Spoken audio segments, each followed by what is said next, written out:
Way back when I was still in high school, my family and I used to live in a high-rise apartment in Tokyo. After school had ended, I hung out with friends for a little while, and by the time I was coming home, the time was already past 10 p.m. When I was walking toward the main entrance of my apartment, I saw a man who looked to be maybe in his late 40s. He was wearing a baseball cap and was smoking a cigarette by the door. I gave him a nasty look because I hate those assholes who smoke right next to the entrance and make the whole lobby smell like shit. Inside, I called for the elevator and got on it once it arrived to the ground level. I pushed the close door button and the doors were about to slide shut when the asshole who was smoking outside stuck his hand in between the doors to stop the lift from going up. I was standing right in front of the buttons, and so I asked him what floor, and he said, "Oh, I'm going up." I gave him a what the fuck look and said, "Obviously, so what floor?" He responded, "I'm sorry, 22nd floor please." I pressed the button for him, then before the doors even had the chance to close, he spoke again. "Do you live on the 23rd floor?" Another dumb question, I thought, because the 23rd floor button was already lit, so why ask the question? I didn't answer because I thought he was probably a perv who likes to hit on minors. But the asshole didn't stop talking. Right before arriving on the 22nd floor, he said, "It was so nice to get to know you." Then, as soon as the doors opened, he nearly jumped out and ran toward the staircase. Right before the door closed though, I saw something metallic in his hand, and in a split of a second, it dawned on me that it was a knife. So think about it. He was right outside of my apartment. He saw me going in, followed me into the elevator, gets off right below the floor I'm getting off, then runs toward the staircase. I was so sure he was running up to kill me when I get off the elevator. Whatever fetish this sicko had with lifts, this had to be his MO. It was too late by the time I realized I could have pressed the stop button. The doors opened and I waited for the assailant, but nobody was outside the doors. I got off, still afraid that he might be hiding somewhere, but nothing. I realized I had peed out of fear only after I had calmed down a little. I thought it was a bullshit, but as it turns out, you do pee when you are in extreme fear. I mean, like a lot. I went straight home after that and thought to myself that I was probably mistaken about the knife. It felt a little ridiculous in retrospect, so I just went to bed and all returned to business as usual the next day. However, I saw a bunch of cops in my apartment a few days thereafter, and the first thing that popped inside my head was the man. A lady who lives next door to our apartment was outside talking to some other women. I approached her and asked what was going on. She said a resident on our floor had been stabbed to death a few nights ago, and that the body had been found by the mother of the victim who had come back home after a trip to Australia. It had to be the guy from the other night, I thought, and nearly peed on myself again. I spoke to the cops about the other night and told them of the time and date so they could check the camera footage inside the elevator. They reviewed the footage, but they couldn't make out the face because he was wearing a baseball cap. Unfortunately, they never found the guy. I was called in twice to the police station to ID a few suspects, but none of them matched the assailant I saw that night. My parents moved us out of the apartment in less than a month after the incident, and I haven't even walked close to their apartment since then.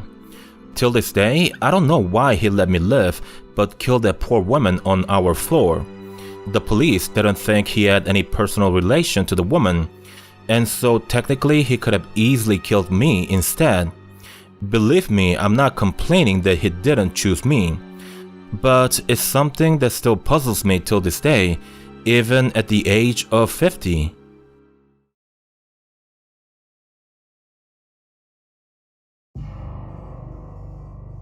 Ever since junior high, my dream was to become a writer one day. I like to write fiction, mystery novels to be specific, and I'm one of those writers who needs the atmosphere to be just right in order to get the creative juice flowing. Therefore, when I was a complete unknown, I used to take my laptop to abandoned construction sites or sit in an empty parking lot just so that I could get myself in the right mood. 6 years and 5 books later, I had finally published a semi-hit.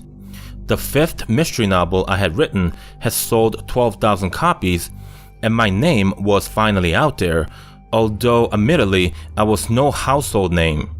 The pay wasn't much, but combined the payout with the money that I had saved up to that point, working a part-time job that is, I had enough in the bank to work on the next book full-time for the next 12 months. The new book was about a series of murders that was to take place in a small island community.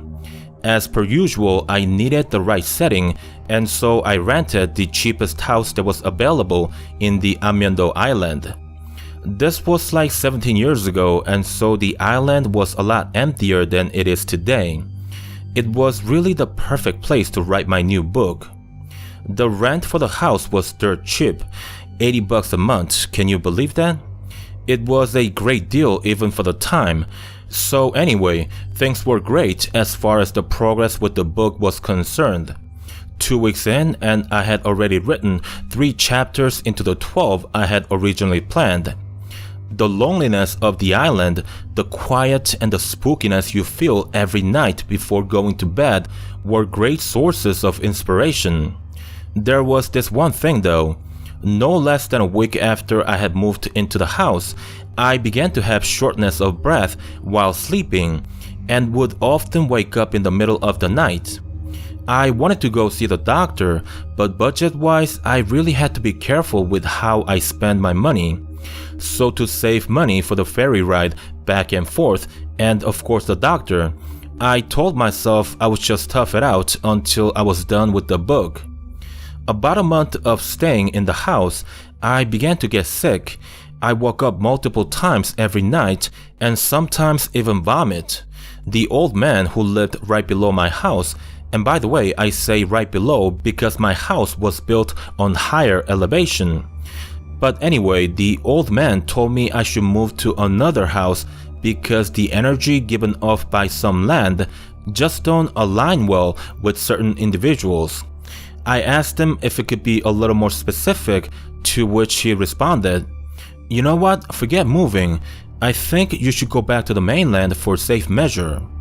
I asked him what he meant by safe measure, but he refused to elaborate any further and left me without an answer. I went to bed early that night and woke up feeling like I was about to die due to the shortness of breath. I felt something constrict my neck, and because of the extreme pressure, I could barely open my eyes. I had blurred vision, but I could definitely make out a woman sitting on top of my chest, and she had her hands on my neck. Of course, I couldn't actually see the hands, but I sure was feeling it.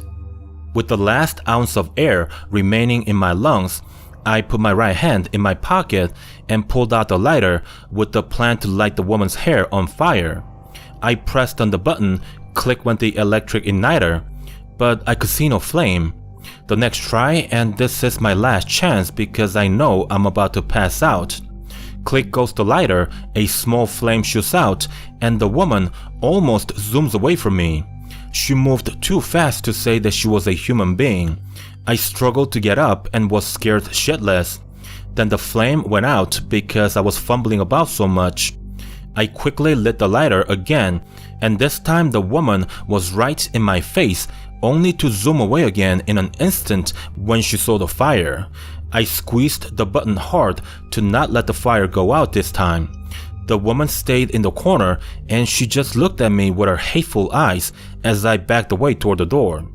Once outside, I surrounded the flame with my left hand to protect it from the wind, then walked to the old man's house as quickly as I could.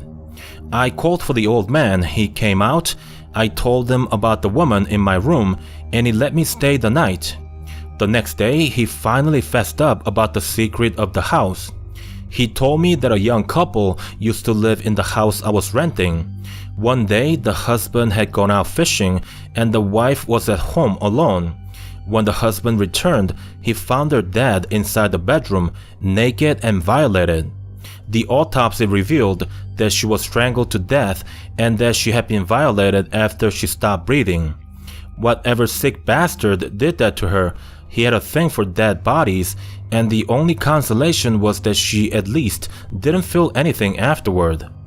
Apparently what happened to me happened to others who had rented the house as well. The new owner of the house bought it for nothing and rented out the house, even though after a while he knew there was something wrong with that. The old man warned a few renters in the past, but the owner would take revenge for that by beating his dog to death. He knew who did it, but didn't have any evidence to prove the crime. No charges were filed, and the old man never interfered after that. He advised me to move off the island and that I should never come back. The next day, he brought all my stuff from my house, gave me a new set of clothes from his closet, then told me to change into them. He made a bonfire in the middle of the yard and told me to put all my things in the middle of the flame. I told him I wanted to save my writings, to which he said I could, only if I wanted to bring the ghost with me to the mainland. I didn't argue and had burnt everything in the fire, even the money I brought when I came to the island. It wasn't all my savings, but the amount I had was at least 20% of all I had. After everything was burnt, the old man took me to the pier, threw the coins I had into the ocean, and gave me some money for the ferry and for the taxi ride once I got off on the mainland. When the ferry arrived, he walked me to the platform and told me to walk backward right before getting on the ferry. He said that should prevent the spirit from following me onto the ferry and that I should be safe once I left the island. I was so thankful for all he did that I was shedding tears as big as beans. He waved at me and told me to never come back. The ferry moved further and further away from the pier, and the old man faded into the distance. That was the last time I had seen him, and it was also the last time I ever stepped on an island. I never wrote another book that made it big after that. I gave up writing 10 years ago, and today I work as a columnist for a newspaper. I'm married and I've got 2 young ones of my own. The youngest one gets scared easily, and she often runs into my bedroom in the middle of the night, citing there's a ghost in her room. Like any other parents, my wife and I assure her that there's no such thing as ghosts. But the thing is, I know it to be not true. There are spirits that roam the earth. I've seen one, and it almost killed me.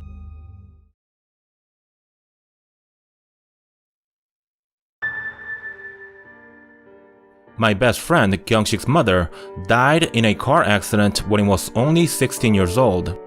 He was devastated, and I tried to be there for him as much as I could.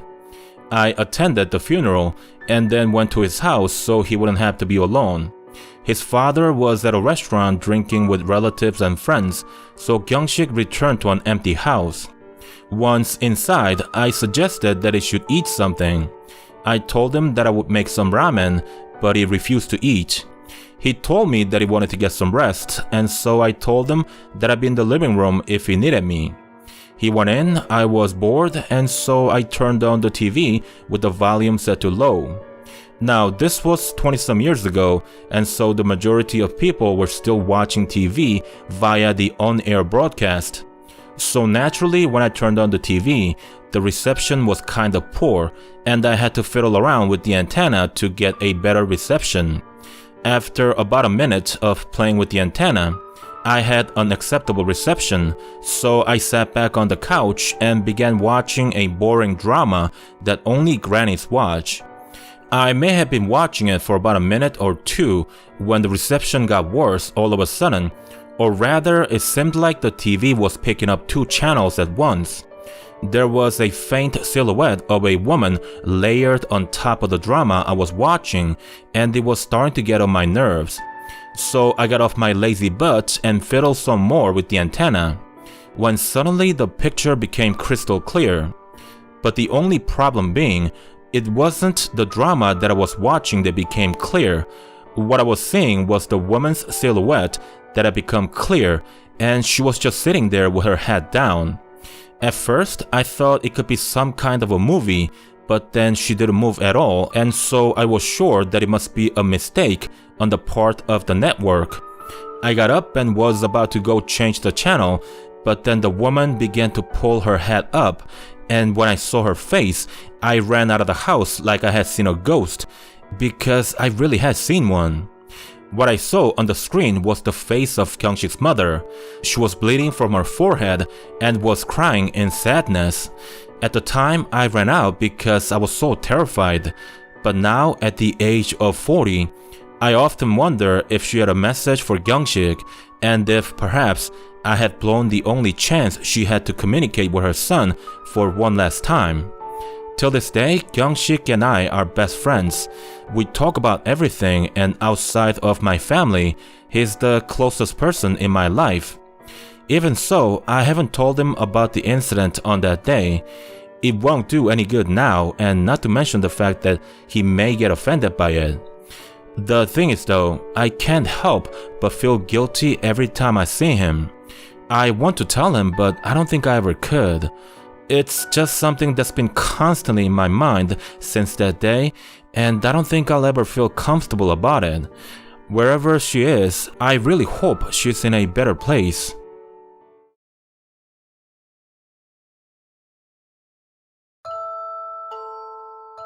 Back in my old hometown where I grew up, we used to have this small lake that children used to play in after school. Normally, the lake wasn't that deep, but it was a different story after a day of rain. Parents used to prohibit children from playing by the lake when the water level was high, and most kids listened to their parents, except for my best friend Yuto, who was more adventurous than most Japanese children his age. So this was when Yuto and I were both 9 years old, and we had just gotten off the school bus at the outskirts of our town. The lake is located at about halfway point to our homes. On this day, the water level was quite high because it had rained all day the day before. As we approach the lake, Yuto says, "Hey Kosuke, let's go play by the lake." And I respond, "No, my mom's gonna ground me if she finds out." "Don't be such a pussy, Kosuke. So what if she grounds you? It's not like she's going to kill you." After a few back and forth, as per usual, Yuto had won the argument and we headed toward the lake. When we arrived there, I made him promise to not enter the lake, especially because neither of us knew how to swim. But that only made him want to go into the lake even more. Restraint wasn't his strong suit for sure. Some minutes after playing near the edge of the lake, Yuto began to walk backward toward the deeper part of the water. As he retreated toward the middle of the lake, he said, "You would follow me in if you're not a pussy." "Come on, Yuto, the lake's too deep right now. You really shouldn't do this." Yuto continued teasing me, and after a while, I had it with him and wanted to prove to him that I was no pussy. We went in deeper and deeper, then suddenly I couldn't feel anything below my feet. It was like the ground had dissolved all of a sudden, and I could barely keep my head above water. I struggled for air for I don't know how long, but at one point, I could feel my toe touch the mud underneath, and somehow I had regained my footing. I could hear Yuto screaming for help, but I was too preoccupied saving my own ass. By the time I was on shore, Yuto's scream had stopped and he was nowhere to be seen. The rescue personnel retrieved his body later that evening, and rumors spread around town that he had died with his eyes wide open. I had nightmares of Yuto from that night for almost a year and needed lots of counseling to get over it. The town got rid of the lake eventually by draining it, then dumping tons of dirt in it. In a weird way, that gave me the closure I needed, and I went back to being my old self again after that. Fast forward 26 years, I'm a father of a beautiful young girl and married to the woman I fell in love with back in college. My parents still live in the same house where I grew up in, and I bought an apartment about 9 hours drive from their place. I visited my parents at their place only once after I got married. My parents know I don't feel too comfortable going back home with my daughter, so it was always them visiting us in Nagoya. This one year though, my father was ill and my mom had informed us that it might be the last chance we get to see him before he passes away. You see, my dad is 24 years senior of my mom, and so he was nearing the age of natural death. So we packed up and went to my parents at the first chance we had. We saw Dad and he was so happy to see me and his granddaughter one last time in his final days. Dad got weaker on the second day, but he was still with us. My daughter got bored in the afternoon on the same day and she begged my wife and I to take her outside. We didn't go too far because there was no way of knowing when my dad would pass, and so we just walked around the neighborhood. My daughter though had other ideas because she kept us pulling toward the empty field where in the old days the lake was located at. She won eventually, as she always does, and I watched her play on the field for a little while. I don't know why, but it felt so comforting to see my daughter play so happily by the old lake. Maybe it made me feel like it was okay to be on that land, that Yuto probably went to a better place, and that it was okay for me to be happy again on the very spot that he passed away. We went back to our parents after a little while. Dad passed away the next day, and we stayed there until the funeral was over. On our way back home in the car, my daughter began humming a song I used to sing when I was young. I found it amusing, so I asked her, "Who taught you that song? I bet it was Grandma." My daughter's response was something that I could have never imagined her say, as she said, "Yuto taught me. He said his best friend used to sing it all the time, and now he sings it because his friend left him all alone and never came back for him." I had my mom move in with us after that. Then we sold the house and never went back to my hometown again. I'm saddened and at the same time terrified that Yuto had never passed on to wherever we're supposed to go after this life. There's a voice in my head which tells me that I have to find a way to help him move on, but I fear that the spirit that currently wanders the old lake is one that blames me for his death. I'm sorry, Yuto, but I don't think I'm ever going back to see you again. Ladies and gentlemen, esteemed viewers of Mr. Creepy Master, that right there was the result of a microphone which cost me $1,200 to set up. Even though I've tested the mic for a few hours before recording the narration, I've made some mistakes and the audio came out quite muffled and unclear. So, as it turns out, the mic is very sensitive and it's really built to be used in a professional recording studio. The little studio that I had built in one of my bedrooms had about 80% of its walls covered with sound dampening materials. In order to use this mic, I had to cover nearly 100% of the walls and also change the curtain to one that's a lot thicker than the one previously installed. So the sound dampening part I got it taken care of, but the mistake that I had made was not returning the recording volume to its normal setting even after the studio had been upgraded.